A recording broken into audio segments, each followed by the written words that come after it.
Well, hello everybody. I'm not set up for lives. Working on my projects here this winter, and of course, parts and things break, bad weather, it happens. So I see I got messages, and Sharon Hunt sent me a message tagging me in Marco's post, which I put Marco in this, and he's down in Fort Macleod. Municipal politics is his game, and he's a conservative, and a lot of conservatives, rightly so, are concerned about what happened with the Alberta government and COP28. Now, I didn't focus too much on my own province, Alberta, or the rest of Canada. I exclusively looked at Scott Moe because he was the only positive that came out of COP28 until the final day. And I want conservatives especially to understand some things, because I'm not sticking around. I'm not going to continue on with Alberta. I just, the writing's on the wall. If you didn't see COP28 in its entirety, I don't know what to tell you. I'm heavy into oil and gas my whole career. I made a good living on that, but realistically, in my trade, and I'm a welder, that isn't going to be too lucrative as the years go on and on. Already, like so many of my peers, we're feeling the crunch year after year after year. I've started traveling for work out of province. Now the next step is to just say sayonara Canada and start working in the U.S. if I can manage that. I'm going to try. I'm going to try it. Worst case scenario, well, I just come back to Alberta and work when there is limited work, like I've been doing anyway. So you might as well enjoy where you live, enjoy your life, what time we have left, all of us. And I'm not unhealthy or anything, but I have a number of working years left in me, and COP28 was the nail in the coffin. Now, I want to go into, for Marco and all kinds of concerned taxpayers, conservatives, COP28, people are looking at carbon tax, the whole idea of getting rid of fossil fuels, all of it, and that's the truth of Agenda 2050. There's no doubt about that. And like Marco says, yeah, you got to send a delegation.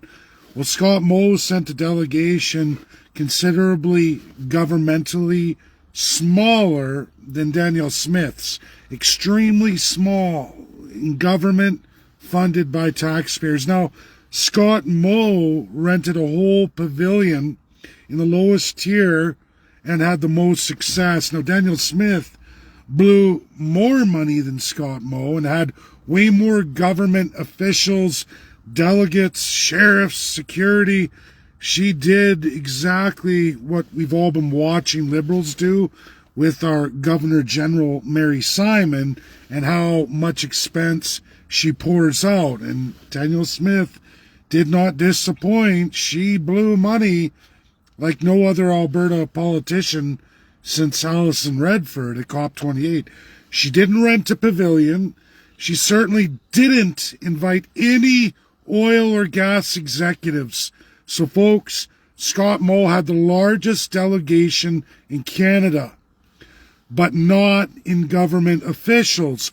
All the private sector, the massive delegation he brought, the private sector he brought, paid their own way.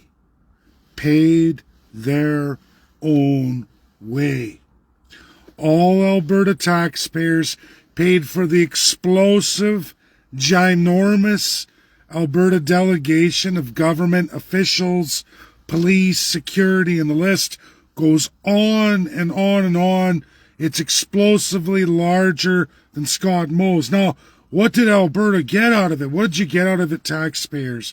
Well, you got considerable bills from the Alberta government that you're all on the hook for.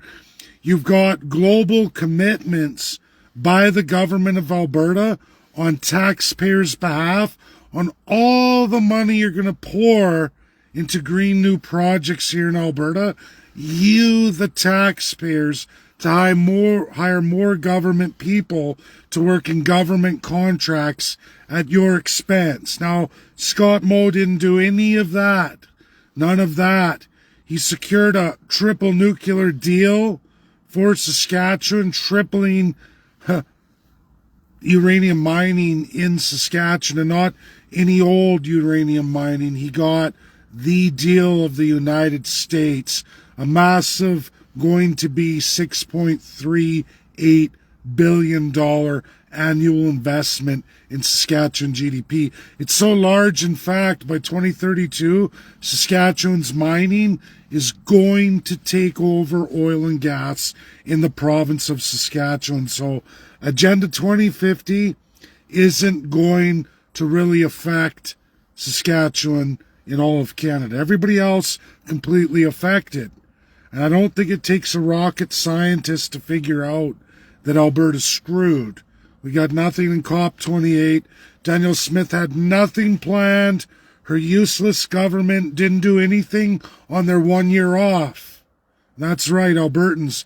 Since Danielle Smith's reign, since Jason Kenney resigned, UCP went on a massive holiday at your expense. Go look at your legislature. It was closed for so many, many months. 10 months. And you all paid their salaries while most of them were out of the country. That's a fact. And we'll talk about socialism, taxpayer robbery. Most of them were out of the country, enjoying themselves at your expense. Did any of them work at this COP28 or get anything planned while they were being paid by you for 10 straight months? The answer is no. There was no plan. There was no nothing. It was just a free-for-all, pigs at the trough, just like the federal Liberals. They had nothing either except for more announcements of how much Canadians are going to pay. In fact, I can tell you this, Canadians, your carbon tax, your carbon cap and trade, methane reductions, sulfur reductions, and I'm going to get into all of that, is now been grabbed by the IMF, International Monetary Fund, as a beautiful example of how they can transfer trillions of dollars, largely from the Western world and all the oil producers in their mines, just off Canada's design, that's shared by Stephen Harper and Justin Trudeau. Now, people can get angry and, oh, you're a liar. I'm not a liar. These things have been published for a very long time. Paris Climate Accord was signed a very long time ago. Canada's been front and center at it. In fact, our now cap and trade and our carbon tax is the highlight of COP28, how socialism will rule in the new world, how they're going to transfer all the wealth from the resource-rich countries, the pro-democracies, and transfer it to civil law socialists and full-on dictatorships. Yeah, that's what's going to happen, right? Because it's a great idea, right? I mean, look, Canadians take it right in the butt. Why wouldn't the rest of the world, right? Canadians accept it. Look how easy it was. IMF says that's a great idea. Thank you, conservatives and liberals. We're going to do it too. And Danielle Smith didn't go there announcing anything terrific or bringing the primary sector from Alberta forward or any of those companies forward. And I can tell you for a fact, we're going to get into the second part of this, especially for Albertans, but it's all conservatives. I can tell you for a fact, whether people like to hear this or not, all the CEOs that are in the mining, extraction, and processing of oil and gas right here in Alberta are massive foreign investment, and even our Canadian companies that have foreign shareholders and all that, I can tell you, without any doubt, they are completely sickened and shocked. They're remaining silent because what can they do? They're at the mercy of the Canadian government, both Liberals, Conservatives, NDP, and all the rest of it, the lawmakers. And they know that you cannot, as Shell proved to all of us, Shell shut her all down in BC, got rid of all their assets right to Alberta, all of their Western assets, and went like this. You want to do this? We're gone. USA and the entire world. The entire world. But when I say USA, USA is our 85% investor in Canada by a whopping large margin, our largest trading partner that actually gives us a net profit. We don't have a trade deficit with the United States of America. Now, their investments have been falling off, yeah, all the way through Trudeau, but it's been going that way with Harper too. And here's where it really hit us so hard. And again, conservatives, you can get angry, you can be mad, but sulfur emissions were set January 1st, 2020. I published it in 2019. I campaigned against these changes that were happening for the province of Alberta, that were deadly against the province of Alberta. All your crown politicians from all parties ignored it. Said, we're going to do whatever we want, damn the world. Well, you never say damn the United States of America. Your investors, I don't care, any corporate CEO will tell you what I'm telling you if they weren't afraid of the government. I don't have any worries to be afraid of the Canadian government. I'm a low-life peon in the third class, a tradesman. That's what I am, an economist. But I'm not afraid, because what are you going to do to me? My jobs can't get really any worse. So we had sulfur reductions January 1st, 2020. The world, the United States of America said, this is how you're going to ship. This is how you're going to pipeline. This is the capacity you have to have. These are the reductions in sulfur for fuels, and you have to ship at this massive capacity. Well, Canada's politicians, liberal, absolutely liberal, a lot of conservatives, vested, don't want to change that. And they certainly don't want to give up their monopoly, their oligarchy, their system of transport over all of us and our provincial resources. Yeah, provinces have control of the resources, but the feds have the transportation, and they've locked it down. Now, the world said, you have to upgrade to this system. Either do it, or you can't leave your coastline. Canada said, no problem. Our filthy subjects will obey. Second and third class. All the Canadian businesses, even foreign businesses, oh yeah, you got operations here. You're not going to be able to be allowed to ship. Did you think Dutch Shell was going to tolerate that? No. They said, take a flying leap. I'm out of here. I'm out of here. We're not going to play this game in a socialist fascist state. We're not going to do it. The buck stops here. They warned for 20 years. They said this had to happen. Canada gave the middle finger, and all of you quietly accept it. You quietly accept it. Yeah, we're Canadian. We can do whatever we want. Yeah? Well, what happens when you have no investment, no foreign investment, none whatsoever? What happens when the USA keeps tinkering away to nothing? Well, you're going to lose everything. That's a fact. Now, taxpayers, you can be on the hook for everything. You can buy and deprivatize everything, and you can make a go of it. But it's not going to change the fact. Like so many other socialist countries, if you haven't figured out it didn't work for Venezuela, I don't know what to tell you. It's not going to work for Canada either. Do you think the mighty USA is going to go, oh, well, it's just Canada? Go ahead. We're set at these targets. You've told us to go fuck ourselves. We're going to allow you to compete for our market share with your bullshit? The answer is absolutely no. There is no ignoring the sulfur requirements in this world today. Not since January 1st, 2020. Canada does.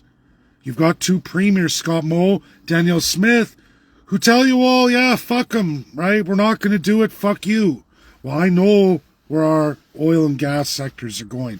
I don't have to look too far. I know exactly. I've known for many years. And if a lot of you looked at that and you looked at our foreign investment and you saw the outflux of companies' investment and then you measure what the influx is, you'd understand too. Now that's part one. What happened at COP28 that was the nail in the coffin on the final day this week, which was Wednesday. And of course I found out Wednesday night as I poured over the final results, is that Danielle Smith and Scott Moe on oil and gas said fuck methane reductions. We're not talking carbon tax, carbon cap and trade. We're talking methane reductions. The United States of America under Joe Biden says 85%. And he's mandated that. And all the oil companies and gas companies in the United States, mining, extraction, all of it, this goes beyond, this is into coal and everything else, have already adopted those targets. 85%. In fact, they're over and above it. Because you know who adopted 90% during his administration? Donald J. Trump, former president of the United States.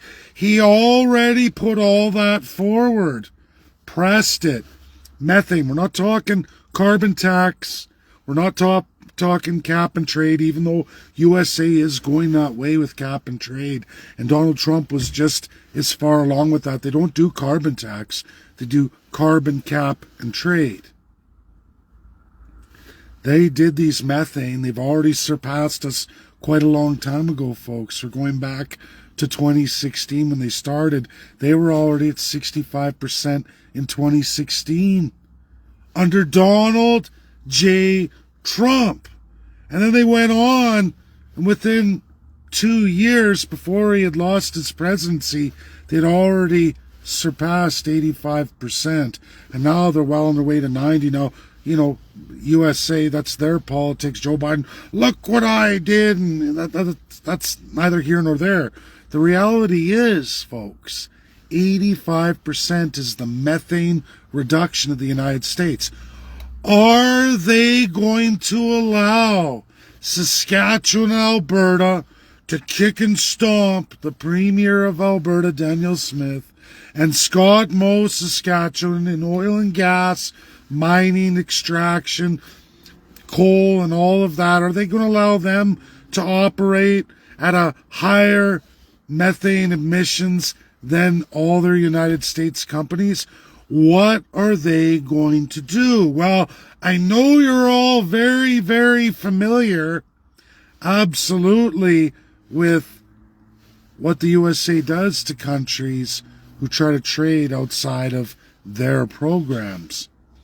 They add differentials, they add all kinds of things, they even add cost and taxation on your products in their countries. Yeah.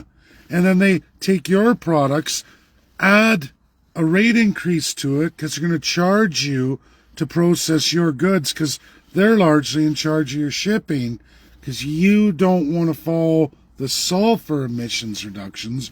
You don't want to follow the methane reductions. Folks, our products, our differential is going to grow. In fact, it'll grow so high that eventually, like the Green New Deal wants, keep it in the ground, Alberta. They don't want you. Saskatchewan, keep it in the ground. They don't want you. Now, we can kick and stomp our feet. I'm not a carbon taxer. I don't like taxation without representation. Anyone who's ever followed me, I can't stand taxation without representation. I am in the highest bracket of taxed people in the country. I work for a living. And just so everybody knows, when we start measuring CPP and what Alberta states or these tax things that people state, I'm going to remind you of something. In this country, Canada, less than 24% of the population works part-time to full-time. Less than 24%. So when all the media's rambling off and your government, oh, he polled and this percentage of Canadians like this, how many of them work for a living? And what do you do? What do you do when 75+% of the country doesn't work? What do you do? What are their rights versus yours in the extreme minority?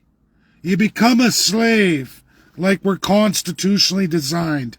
It's why provinces like Alberta with massive taxation, income tax, and they start creating higher brackets just like the feds. Oh, if you make this much, you get taxed more and more. And largely it rests on the working class. Because when you get to a wealth level as a wealthy person, you're not even claiming income tax anymore.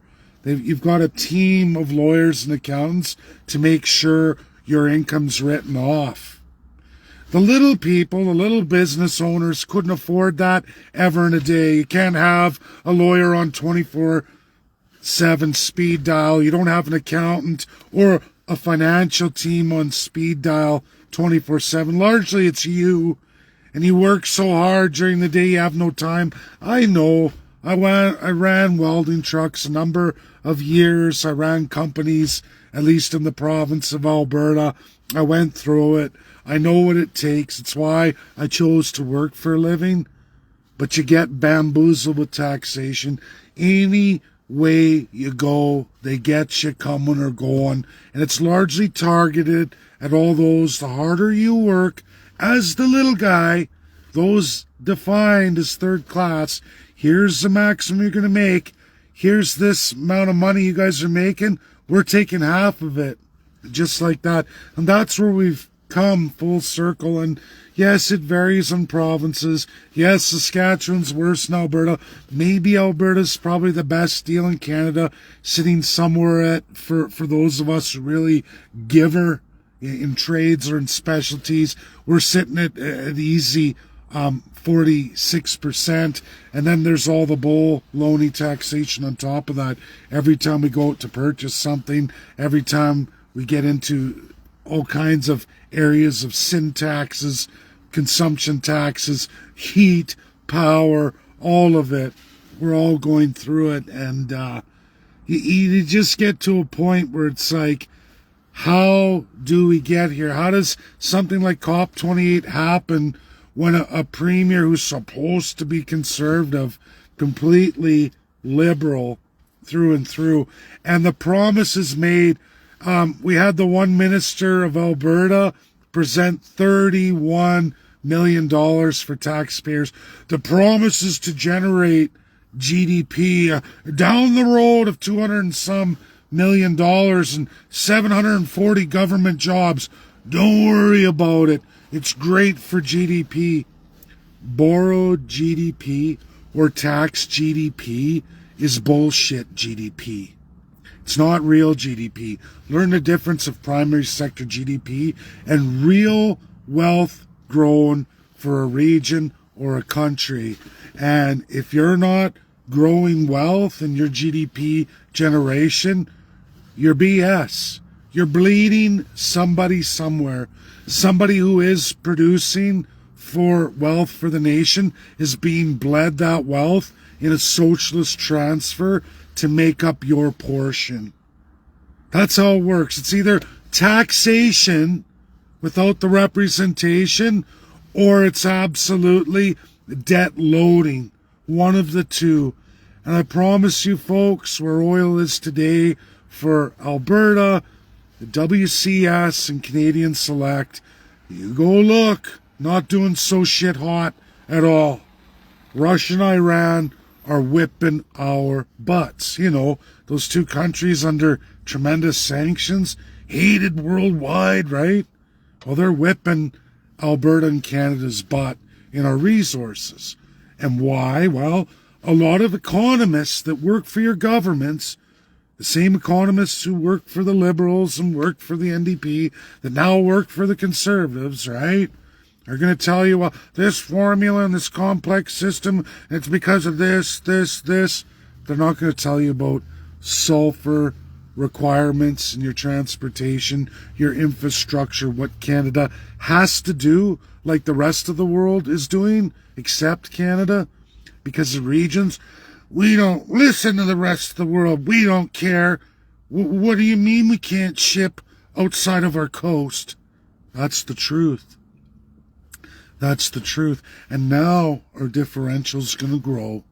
And now we're going to have to decide how much deprivatization we're going to get into on our path to 2050. And there's all kinds of talk about it. And I think for those who are calling themselves conservative, to each their own, I guess. I don't see how it even falls in the definition of conservative. Where's the physical reality outside of a socialist dictatorship? How is it any different than the radicalization of Venezuela or Argentina? I don't know.